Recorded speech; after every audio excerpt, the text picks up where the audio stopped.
So, hello and welcome to the next episode of aaimba Conversations. Today we are here with a good friend and beautiful artist, Katharina Charlotte Reinhold is her name.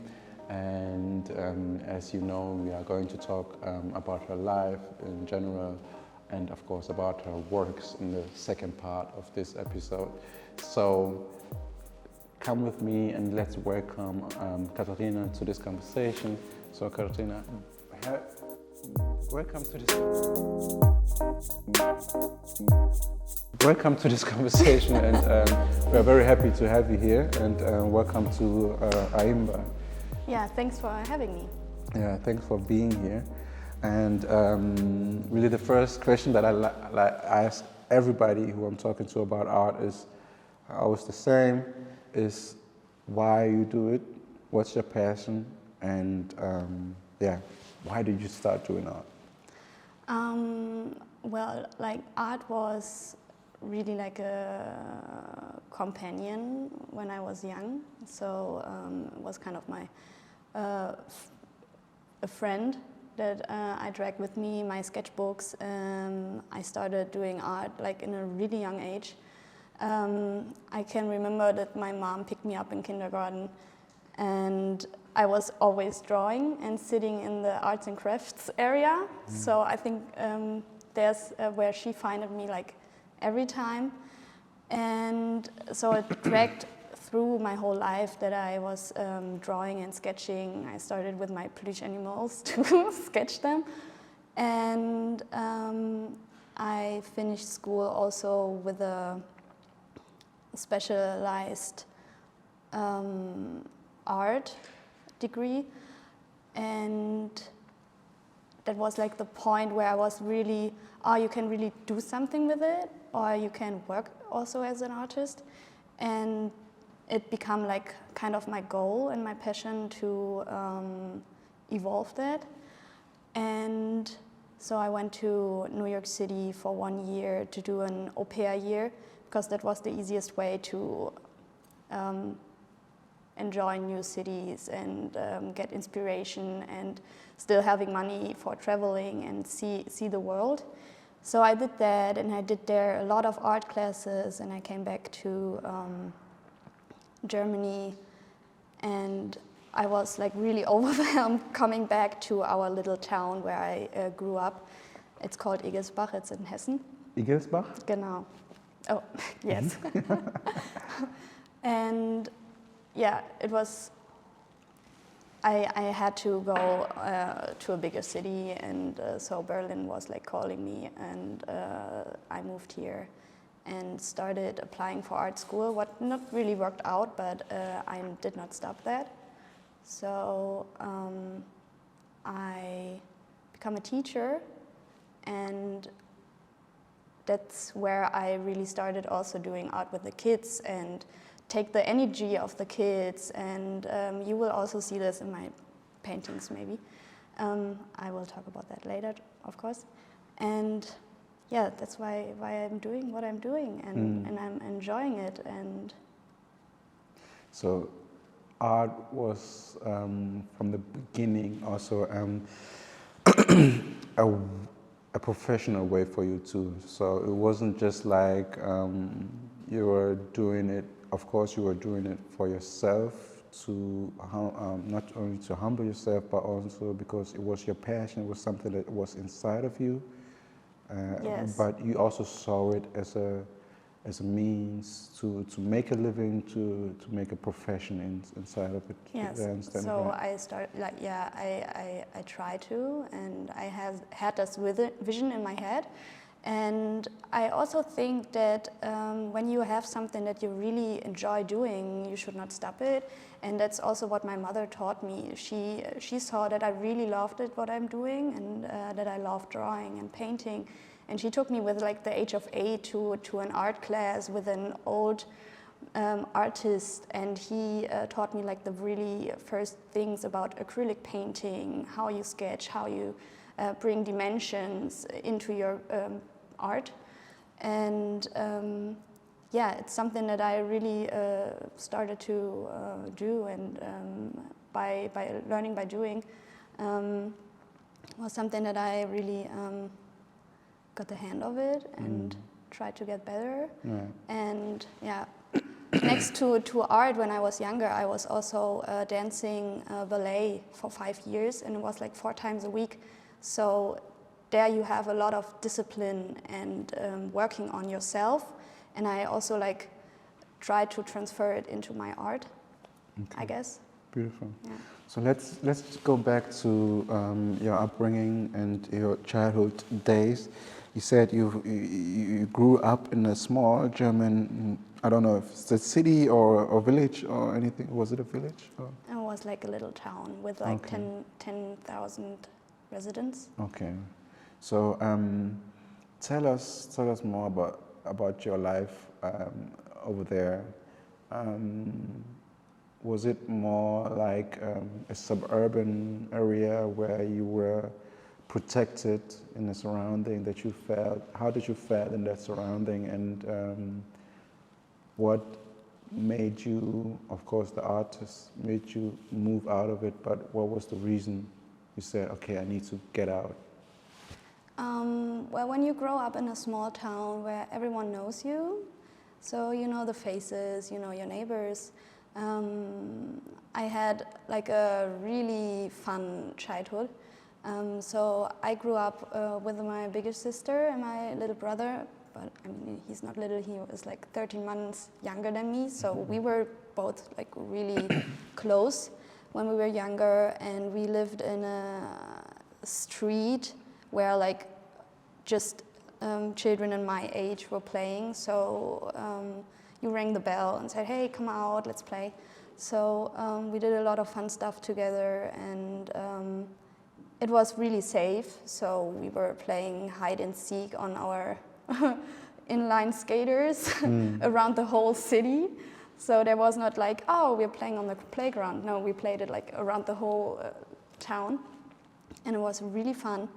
So I enjoyed doing that, and when I got older, I loved doing like taking care of kids. So that was like the thing of like money earning in my young age, and I never like got rid of the child in me, I guess, because good. I really loved enjoying seeing little kids grow up and see their fantasy growing, and they're so creative. Would you say that's where you also got your inspirations for your works too? Yes. From that space? Okay. I'm pretty sure that's what you can see also in my paintings. Yeah. Okay. So, and why I left my town was because after a year in New York City, you're really, or I enjoyed, I mean everyone has a different look on it. I enjoyed the anonymous way of being in a city, and you get to know new people, you walk outside and you have this big city, and it like just overwhelms you with so many different sounds. So that's why I was like, okay, when I got back and I was in that small town and I knew every street, I knew every tree, and I knew every face, I was, okay, I have to go. I really have to go and move also back to a big city and start. I get that. Life. So what was your first, I mean, when you arrived here in Berlin, in the bigger city, what was your first impression? And did you have any guidance, like to get to know the city, or did you move here by yourself, all alone? Well, my sister was living in Berlin 7 years before I moved to Berlin, so I knew the city pretty well, I would say. And she's also she's working also like as an artist, as a musical artist. So we have that kind of connection. And yeah, I visited her before, and I really enjoyed being here and getting to know new people and talking about art and seeing how art is growing also in Berlin, and that you can like go out and every second person is doing something creative, and I think that's why there's a big connection to the city, and that I really enjoy, like meeting you. Yeah, it's funny how we met actually. Yeah. But it is so. When you moved out, when you moved to this bigger city, how does that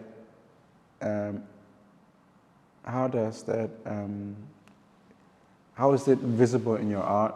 The city that you moved in right now, and how would you say how the bigger city did affect you in the way you understand things, in the way you move, in the way you like go on with life?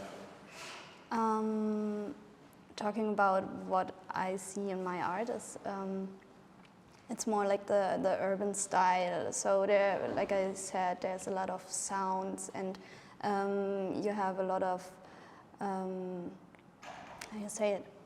Okay, let's try to describe it in a different way. So there's a lot going on, and I think that's also what you see in my pictures. There's a lot going on, but you always find a way through it, and you will stop on some points what you like. So sometimes you have to close your eyes in a big city too and say, oh my God, what is this? But and that happens, and that's what I also enjoy, that you can see like the dark side and the bright side and mixed together. It's like sometimes like just a crowded ball, but in a crowded ball there are always like lines you go through, and you find your path and way where you want to be. Yeah. So that's I think something that I learned about big cities. Okay. And it's not just Berlin, it was New York Yeah, too. of course. Even New York is even bigger than Berlin anyway. But you talked about the fact that your mother also exposed you to different artists, and you also learned from several artists and on how to create different layers in your artworks. So can you tell us, first of all, maybe who the artists are that you learned from, and of course the ideas that they planted in you, and the way it influenced you in your artwork. So as I said, with 8 I took this art class. It was fun, and also a little bit weird, because I was the only child in this art class, and it was like just old women painting their aquarelle paintings. And it was really sweet, and I started doing acrylic painting, and it like smelled really bad for them. So it was like always they were chit-chatting on, oh my God, you can't give your 8-year-old child this paint, it smells so bad and it's not good for her. And I was like really devastated and was like, oh my God, wanted to cry. But the artist that was the tutor in this art class, his name was Lothar Strassers. I still have an invitation letter from one of his exhibitions in that time. I tried to Google him afterwards, but I think he's not there anymore, sadly. He was really old when I was taking this art class. I think he was 85. And so he had like a lot of wisdom that he taught me, and also like how he talked to me, and he took also my ideas and tried to get this on paper. And I think that was like the first one where I saw like if you do something you have to do it right. And I think that's something that really set in my mind. And afterwards, my teachers in school, because it was like kind of the last 2 years of high school degree was like this art school, where you learn sketching, painting, illustrating. So you get like from every work area where art is like present, you get a hint what are you doing there. And also we had art history and production design and all those theory stuff, and learning about other artists and old artists. So there I got my inspiration too. So Kandinsky was one that I really liked and enjoying seeing these works of him. And also like I like pop art, so maybe that's also like the bright colors in my paintings. Yeah, it's you get just a lot of inspiration when you get your own knowledge, and that's what I also say, or that I want to like drag out. If you are interested in something and you get the knowledge of different people, they talk to you, listen closely, because this knowledge you can always transfer into something bigger. Beautiful. Let's end this part of this conversation with that sentence. It's beautiful. I don't want to add anything to it. And okay, we're going to continue and go on with the second part of this episode. So stay tuned with us, and please subscribe to our channel. Leave a comment down below. Tell us what you think about what we do here. We would really like to know how you experience what we are doing here. So subscribe, leave a like, and share our content with those who are interested. So let's move on to the second part of this episode. See you.